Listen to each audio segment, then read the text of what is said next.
ऐसे चुप है कि ये मंजिल भी कड़ी हो जैसे, तेरा मिलना भी जुदाई की घड़ी हो जैसे। अपने ही साए से हर गाम लरस जाता हूँ, रास्ते में कोई दीवार खड़ी हो जैसे। कितने नादां हैं तेरे भूलने वाले के तुझे याद करने के लिए उम्र पड़ी हो जैसे।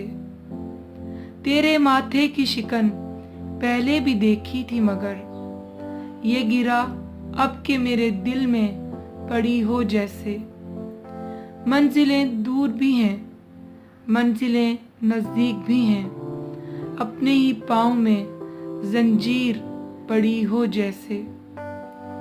आज दिल खोल के रोए हैं तो यूं खुश हैं फराज, आज दिल खोल के रोए हैं तो यूं खुश हैं फराज। चंद लम्हों की ये राहत भी बड़ी हो जैसे।